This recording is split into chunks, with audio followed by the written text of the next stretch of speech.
Students, आज हम लोग बायोलॉजी के अगले टॉपिक के बारे में अध्ययन करेंगे। इससे पहले हम लोग नर जनन तंत्र के बारे में अध्ययन किए थे और आज हम लोग मादा जनन तंत्र अर्थात फीमेल रिप्रोडक्टिव सिस्टम के बारे में अध्ययन करेंगे। ठीक है, आप लोग को इससे पहले बताए थे कि मानव जो है एक लिंगी प्राणी है, यानी मेल और फीमेल रिप्रोडक्टिव ऑर्गन्स अलग अलग बॉडी में पाई जाती हैं। ठीक है, तो मेल रिप्रोडक्टिव सिस्टम तो हम लोग अध्ययन कर चुके हैं।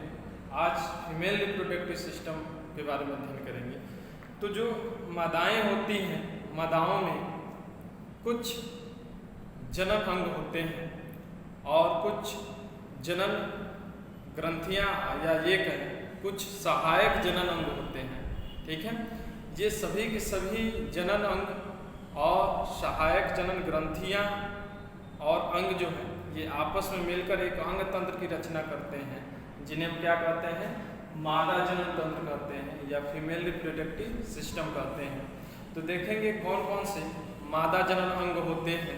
ठीक है, तो इसमें पहला जो होगा देखेंगे, पहला ठीक है अंडाशय। अंडाशय, ठीक है, ओवरीज। ठीक है, अंडाशय है, ओवरीज है। दूसरा है अंडवाहिनियां। अंडवाहिनियां क्या कहते हैं, ओविडक्ट। ओविडक्ट्स। ठीक है, तीसरा जो होता है वो है गर्भाशय। गर्भाशय, यूट्रस। ठीक है, चौथा जो होता है यौन, वजीना। ठीक है, और पांचवा जो होता है भग, वल्वा। और छठा जो होगा वो सहायक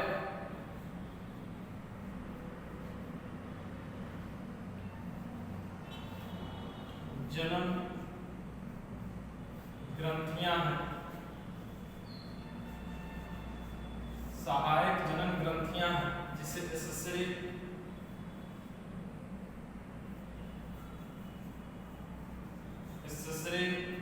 रिप्रोडक्टिव ग्लैंड्स। ठीक है, इन्हीं के बारे में हमें अध्ययन करना है, इन्हीं जनन अंगों के बारे में और जनन ग्रंथियों के बारे में डिटेल अध्ययन करना है।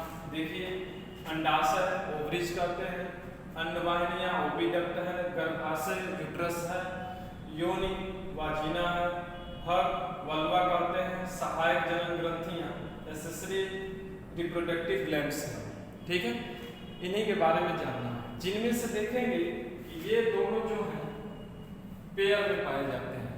ये दोनों जो है पेयर में पाए जाते हैं, जोड़े में पाए जाते हैं। शेष इसमें से ये वाले जो है गर्भाशय यौन भग जो है ये जोड़े में नहीं पाए जाते हैं। जनन ग्रंथियां जोड़े में पाई जाती हैं, जैसे बर्थोलिन ग्रंथियां, स्तन ग्रंथियां। ठीक है, तो ये जोड़े में पाई जाती हैं। एक एक करके अध्ययन करेंगे। इसमें से पहला हम स्टार्ट करेंगे। पहला जो होगा वो होगा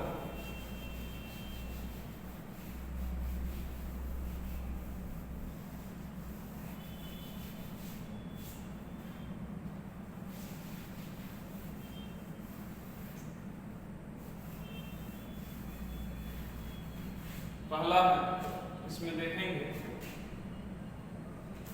ठीक है, अंडाशय।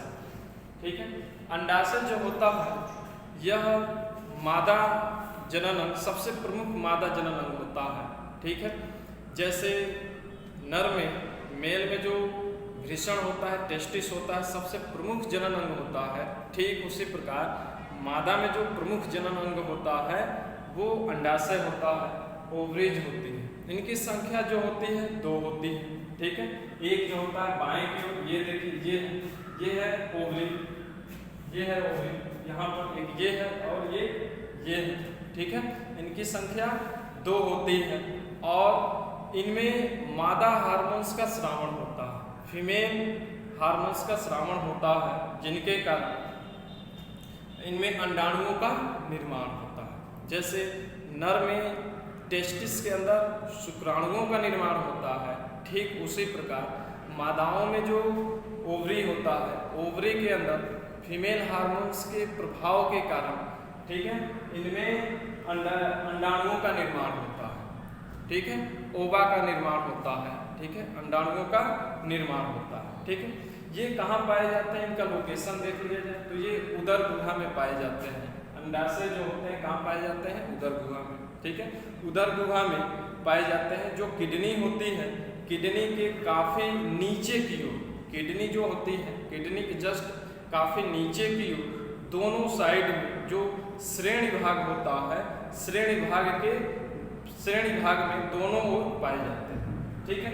ये बाह्य रूप से देखा जाए तो ये बादाम के गिरी के सदृश चपटे और छोटे दिखाई देते हैं। बादाम की जो गिरी होता है, बादाम जो होता है, उसी के समान ये चपटे और छोटे दिखाई देते हैं। इनकी लंबाई लगभग जो होती है 2 सेमी होती है, ठीक है, इनकी लंबाई 2 सेमी होती है और मोटाई जो होती है लगभग 8 mm होती है।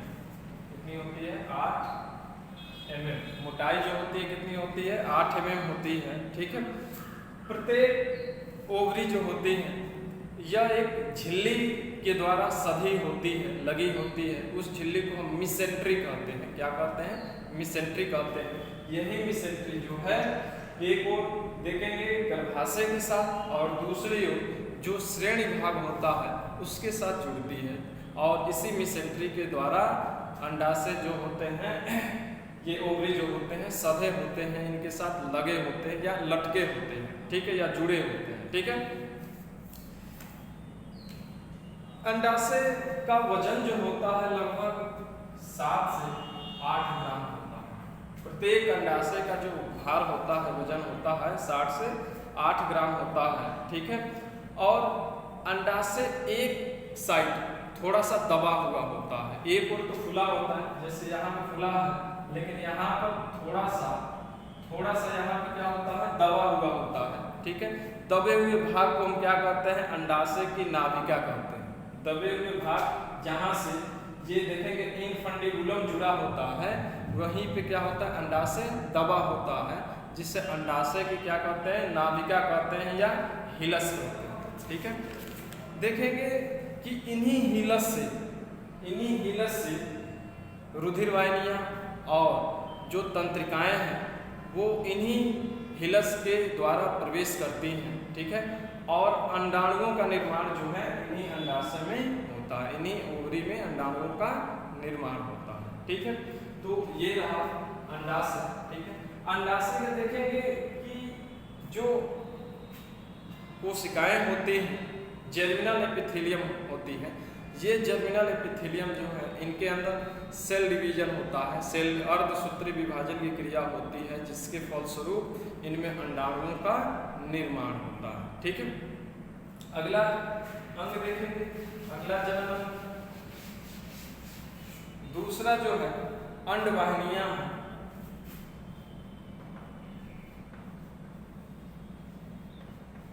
अंडवाहिनियां या इसी को कहते हैं ओविडक्ट्स कहते हैं, ठीक है। दूसरा जनन अंग है अंडवाहिनियां, ठीक है। देखेंगे अंडवाहिनियों को कई नाम से जाना जाता है। अंडवाहिनियों को ही फैलोपियन ट्यूब कहा जाता है, या इसी को गर्भाशयी नली भी कहते हैं, यूट्रीन ट्यूब के नाम से भी जाना जाता है, गर्भाशयी नली के नाम से भी जाना जाता है, फैलोपियन ट्यूब के नाम से भी जाना जाता है। तो ये है यहाँ से लेकर यहाँ तक, ये देखिए यहाँ से लेकर यहाँ तक की जो ट्यूब है उसे क्या करते हैं, फैलोपियन ट्यूब कहते हैं, ठीक है। फैलोपियन ट्यूब जो होता है एक ओर गर्भाशय से जुड़ा होता है, ठीक है, यूट्रस से, और दूसरी ओर जो होता है अंडाशय के जो ओवरी है, ओवरी के एक सिरे से जुड़ा होता है। जहाँ पर हिलस होता है वहीं पे ये आकर जुड़ा होता है। जहाँ पे फैलोपियन ट्यूब 3 भागों में बटा होता है, ठीक है, देखेंगे कि वह भाग जो चौड़ा है, जो अंडाशय के साथ जुड़ा है वो चौड़ा होता है, और जो गर्भाशय के साथ जुड़ा होता है फैलोपियन ट्यूब वो पतला होता है। ठीक है, तीन भाग कौन कौन से हैं इनमें लिखे हुए हैं। पहला जो है वो है इनफंडिबुलम। पहला क्या है? इनफंडिबुलम। इस भाग को इनफंडिबुलम कहते हैं। जस्ट ये पीछे की ओर सकरा होते जाता है, इसे एम्पुला कहते हैं, और उसके पीछे जो और सकरा होते जाता है जिसे हम क्या कहते हैं? स्तंभ कहते हैं, स्तंभ कहते हैं। ठीक है, तो इसमें देखिए ये तीनों के तीनों संरचनाएं या तीनों भाग जो है आपस में मिलकर फैलोपियन ट्यूब की रचना करता है। इनफंडिबुलम देखेंगे, इनफंडिबुलम जो है ये फैलोपियन ट्यूब का सबसे चौड़ा भाग होता है जो झालदार होता है। कैसा होता है? झालदार होता है। ठीक है, और ओवरी को चारों ओर से इस प्रकार पकड़ा होता है, इस प्रकार पकड़ा होता है चारों ओर से। ठीक है, तो ये चौड़ा होता है। वास्तव में जब अंडाणु बन जाते हैं तो अंडाणु बनने के बाद इसी इनफंडिबुलम में आते हैं। ठीक है, और इनफंडिबुलम से होते हुए आगे की ओर बढ़ते हैं फैलोपियन ट्यूब में। ठीक है, जस्ट इनफंडिबुलम के पीछे की ओर हम जाएंगे तो और पतला होते जाता है ये ट्यूब, जिसको हम क्या कहते हैं? एम्पुला कहते हैं। ठीक है, और इसके पीछे जस्ट जाएंगे तो स्तंभ होता है जो एकदम पतली सकरी नली होती है, जो किससे जुड़ा होता है? जो गर्भाशय के यूट्रस के, ठीक है, अधर भाग से जाकर पीछे की ओर से ये जुड़ जाता है। ठीक है, तो ये रहा अंडवाहिनियां। ठीक है, इसके बाद तीसरा देखेंगे, तीसरा कौन सा जनन अंग है? हाँ, फैलोपियन ट्यूब का काम क्या होता है? फैलोपियन ट्यूब का काम है बने हुए अंडाणुओं को, जो अंडाशय में ओवरी में जो अंडाणु बने हुए हैं उन अंडाणुओं को लेकर कहाँ तक पहुंचाना? कहाँ तक? गर्भाशय में पहुंचाना, यूट्रस में पहुंचाने का कार्य कौन करता है? यही फैलोपियन ट्यूब करता है या अंडवाहिनियां करती है। इनकी संख्या 2 होती है। देखिए इधर भी होती है, इधर भी होती है, यानी प्रत्येक ओवरी से एक एक फैलोपियन ट्यूब जुड़ी होती है। ठीक है, तीसरा जो जनन अंग है वो है गर्भाशय।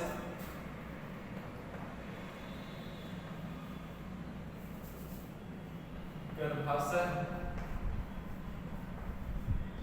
यूट्रस कहते हैं। ठीक है, यूट्रस देखेंगे कि फैलोपियन ट्यूब का जो पतला ट्यूब जो होता है जहां आकर जुड़ता है गर्भाशय से, यह एक बड़ी थैली होती है। ठीक है, गर्भाशय जो है एक बहुत बड़ी थैली होती है। ठीक है, गर्भाशय यह मोटी मांसपेशियों से मिलकर बनी हुई संरचना होती है जो उल्टे नाशपाती के आकार का दिखाई देती है। उल्टे नाशपाती जो होता है उल्टे नाशपाती के आकार की दिखाई देती है और खोखली होती है। कैसी होती है?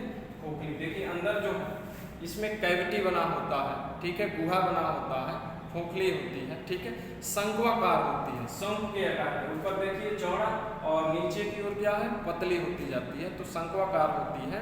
और ये भी जो है मिसेंट्री के द्वारा श्रेणी भाग से जुड़ी होती है। मिसेंट्री एक प्रकार की झिल्ली है जो क्या करती है? गर्भाशय को भी, यूट्रस को भी क्या करती है? श्रेणी भाग से जोड़े रखती है ताकि वो गर्भाशय अपने लोकेशन पर पड़ा रहे, बना रहे। ठीक है, तो इस प्रकार जोड़े रखने का कार्य करती है। ठीक है, इसकी लंबाई लगभग 7.5 सेमी लंबा होता है। ठीक है, और लगभग 5 सेमी चौड़ा होता है। 5 सेमी चौड़ा होता है और 3 सेमी जो होता है मोटी होती है। देखेंगे गर्भाशय जो है यह 7.5 सेमी लंबा, 5 सेमी चौड़ा और 3 सेमी क्या होती है? मोटी होती है। ठीक है, गर्भाशय भी 3 भागों में बटा होता है। गर्भाशय 3 भागों में बटा है। कौन कौन सा देखेंगे? ये ऊपर का भाग जो मोटा है इसे हम यूट्रीन फंडस कहते हैं। क्या कहते हैं? यूट्रीन फंडस कहते हैं। ठीक है, यूट्रीन फंडस कहते हैं। ये ऊपर वाला भाग जो है यूट्रीन फंडस कहलाता है। जस्ट उसके नीचे वाला भाग यहाँ तक के भाग को हम बॉडी कहते हैं। ठीक है, यूट्रीन बॉडी कहते हैं, ठीक है। और जो ही यूट्रीन बॉडी नीचे की ओर सोता है तो नीचे की ओर एक पतले से ट्यूब में खुलता है, ठीक है, जिसको हम क्या कहते हैं, सर्विक्स कहते हैं। क्या कहते हैं, सर्विक्स कहते हैं। तो ये वाला भाग सर्विक्स हुआ और ये वाला भाग क्या हुआ, यूट्रीन बॉडी हुआ, और ऊपर वाला जो भाग है वो यूट्रीन फंडस कहलाता है, ठीक है। देखेंगे कि जो यूट्रस होता है, यूट्रस के अंदर कैविटी पाया जाता है, जिसे हम क्या कहते हैं, यूट्रीन कैविटी। क्या कहते हैं, यूट्रीन कैविटी कहते हैं। खोखली होती है, ठीक है, और इनकी आंतरिक दीवार जो है फोल्डेड होता है। जो भी गर्भाशय है, गर्भाशय की आंतरिक दीवार जो होता है फोल्डेड होता है। देखिए यहाँ हम बनाए हैं, फोल्डेड होता है। आंतरिक दीवार को हम क्या कहते हैं, इंडोमेट्रियम कहते हैं। आंतरिक दीवार को हम इंडोमेट्रियम कहते हैं। जब भ्रूण का निर्माण होता है, इन्हीं भ्रूण से इम्बिलिकल कार्ड निकलता है, नाभिरज्जु निकलता है, और यही नाभिरज्जु क्या होता है, इसी इंडोमेट्रियम दीवार से जुड़ जाता है, जिससे उस शिशु का जो भी पोषण होता है, भोज्य पदार्थ इसी से होते हुए, ठीक है, शिशु के शरीर में भी प्रवेश करता है। तो इंडोमेट्रियम से जुड़ा रहता है ताकि भ्रूण जो है गर्भाशय के अंदर स्थिर बना रहे, ठीक है। तो ये रहा गर्भाशय। अब अगला देखेंगे जो चौथा योनि है। चौथा क्या है, चौथा जो योनि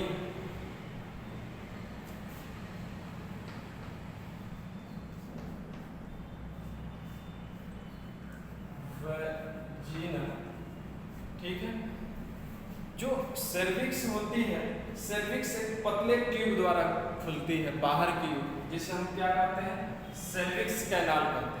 और यही सर्विक्स कैनाल आगे की ओर एक चौड़ी सी नली में खुलती है। इसी चौड़ी नली को हम क्या कहते हैं, वाजिना कहते हैं, योनि कहते हैं, ठीक है।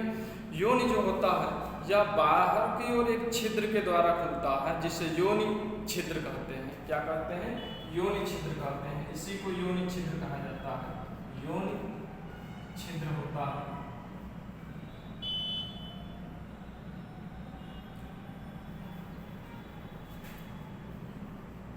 योनि छिद्र होता है, ठीक है, योनि छिद्र होता है। बाहर की ओर एक पतली सी नली द्वारा बाहर की ओर एक छिद्र द्वारा खुलती है, योनि छिद्र कहते हैं, ठीक है।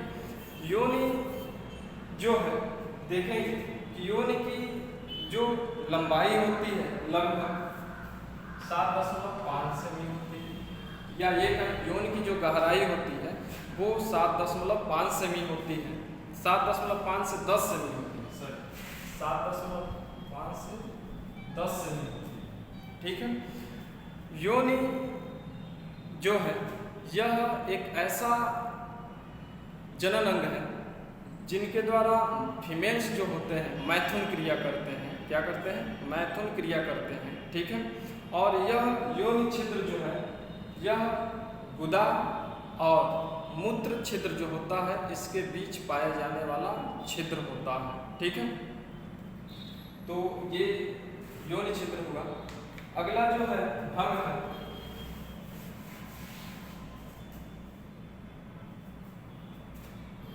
पांचवा होगा भंग है, वल्वा कहते हैं,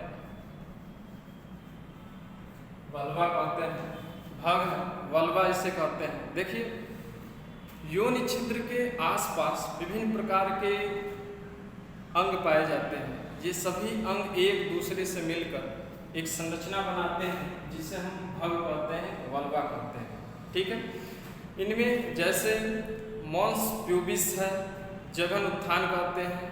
इसके अलावा लेबिया मेजोरा है, ठीक है, लेबिया माइनोरा है, ठीक है, वेस्टिबुल है, वेस्टिबुल, लेबिया माइजोरा, लेबिया माइनोरा और मॉन्स प्यूबिस है। ये सभी संरचनाएं आपस में मिलकर भंग की रचना करते हैं। सभी संरचनाएं आपस में मिलकर भंग की रचना करते हैं, ठीक है। अगला है भग शिश्न है। देखेंगे इसी के अंतर्गत आता है भग शिश्न, क्लाइटोरिस कहते हैं, इसी के अंतर्गत आता है भग शिश्न, क्लाइटोरिस कहते हैं।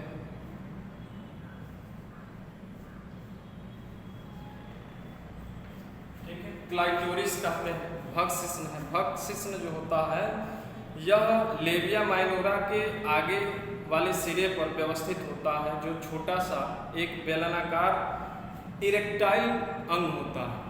ठीक है, क्या होता है? इरेक्टाइल, या इसी को उत्थानशील अंग कहते हैं।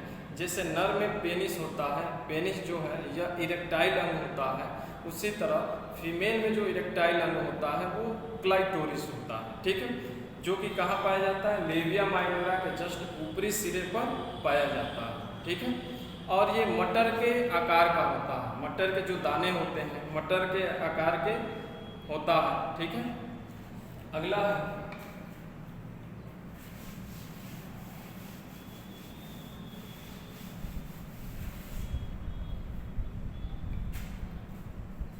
सहायक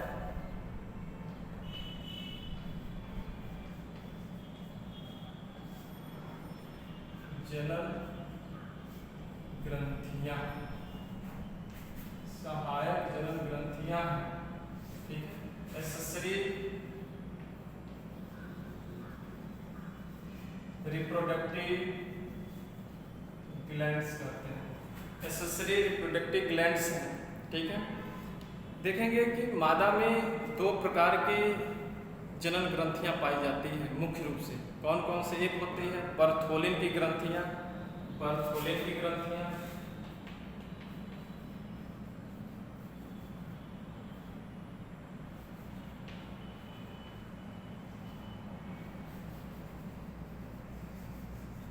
बर्थोलिन की ग्रंथियां होती हैं। ठीक है, बर्थोलिन की ग्रंथियां जो होती हैं यह मुख द्वार के दोनों साइड में, वेंट्रल साइड में लेटरल साइड में पाए जाते हैं। जो योनि द्वार होता है, योनि द्वार के दोनों लेटरल साइड में पाए जाने वाली एक ग्रंथि होती है।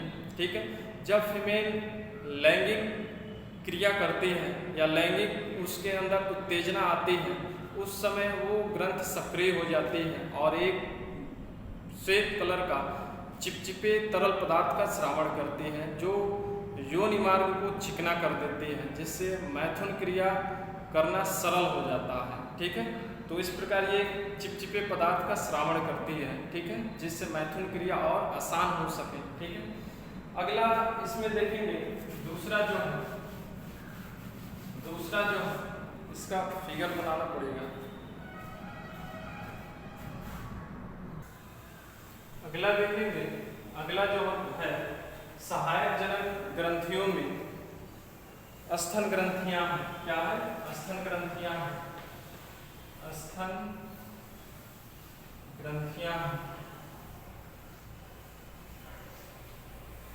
देखिए, स्तन ग्रंथियां जो होती है, मेमरी ग्लैंड्स कहते हैं इसको। स्तन ग्रंथियां जो होती हैं यह स्तनधारियों का एक विशिष्ट लक्षण है। जितने भी स्तनधारी होते हैं, स्तनधारियों के सभी सदस्यों में स्तन ग्रंथियां पाई जाती हैं, जिनमें से मेल जो होते हैं, मेल में निष्क्रिय रूप से पड़े रहते हैं। स्तन ग्रंथियां निष्क्रिय होती हैं, इनएक्टिव होती हैं। लेकिन वही फीमेल जो होती है, फीमेल में स्तन ग्रंथियां क्या होती हैं? सक्रिय होती हैं। ठीक है, और दूध का श्रावण करती है। ठीक है, मादाओं के वक्ष भाग में सामने की ओर उभरे हुए दो संरचनाएं पाई जाती हैं, जिन्हें हम स्तन कहते हैं।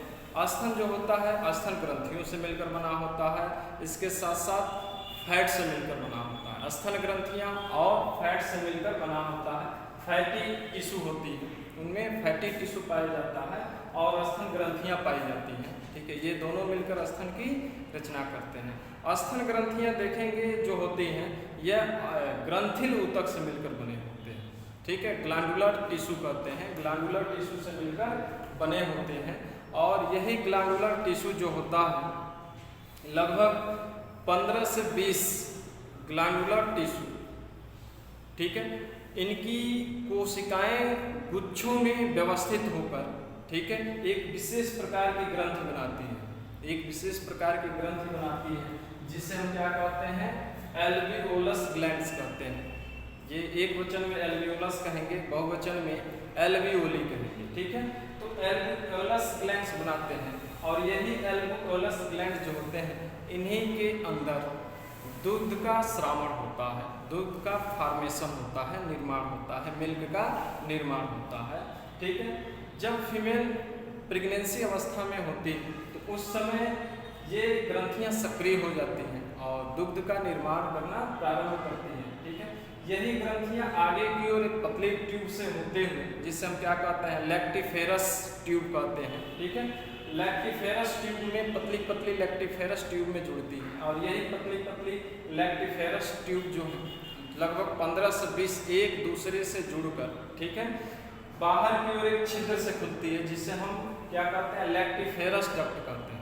ठीक है, और यह लैक्टिफेरस डक्ट जो होता है निपेल्स के थ्रू बाहर की ओर निकलता है। ठीक है, देखेंगे निपेल्स जो होते हैं, ठीक है, निपेल्स के चारों ओर कलर युक्त कलर पाए जाते हैं, विशेष प्रकार के कलर होता है। जो भी स्तन होते हैं, स्तन पर देखेंगे कि इस पे क्या होते हैं, कलर पाए जाते हैं विशेष प्रकार के, जिसे एरियोला, उस क्षेत्र को हम क्या कहते हैं, एरियोला कहते हैं। ठीक है, तो इस प्रकार स्तन ग्रंथियां जो है दुग्ध का स्रावण करती हैं। ठीक है, जब फीमेल प्रेगनेंसी अवस्था में होती है तभी मिल्क का सेक्रेशन होता है, मिल्क का निर्माण होता है। लेकिन जब फीमेल प्रेग्नेंट अवस्था में नहीं होती है तो उस समय मिल्क का स्रावण नहीं होता, यानी मिल्क का निर्माण नहीं होता है। जब फीमेल प्रेगनेंसी अवस्था में होती है तो उनके स्तन का आकार क्या होता है, बढ़ता है। ठीक है, उनके स्तन का आकार क्या होता है, बढ़ता है। ठीक है, लेकिन वही जो फीमेल्स अभी मैच्योर हो रही हैं तो उस समय भी स्तन का आकार बढ़ता है, लेकिन उस समय स्तन का जो आकार बढ़ता है वो कुछ हार्मोन्स के प्रभाव के कारण होता है, जैसे एस्ट्रोजेंस है, प्रोजेस्टेरॉन है, प्रोलैक्टिन है, वृद्धि हार्मोन्स है। इन हार्मोन्सों के प्रभाव के कारण स्तनों का आकार बढ़ता है। लेकिन जब प्रेगनेंसी अवस्था आ जाती है तो उस समय पीयूष, अंडाशय और प्लेसेंटा, ये सभी जो संरचनाएं होते हैं ये भी हार्मोन्स का स्रावण करते हैं, जिनके कारण दुग्ध का निर्माण होता है। ठीक है, और यही दुग्ध शिशुओं को, जो भी फीमेल्स होती हैं, उन्हें पिलाती हैं। तो आज हम लोग मादा जनन तंत्र के बारे में पूर्ण रूप से अध्ययन किया। ठीक है, कल फिर से अगले टॉपिक के बारे में हम लोग अध्ययन करेंगे।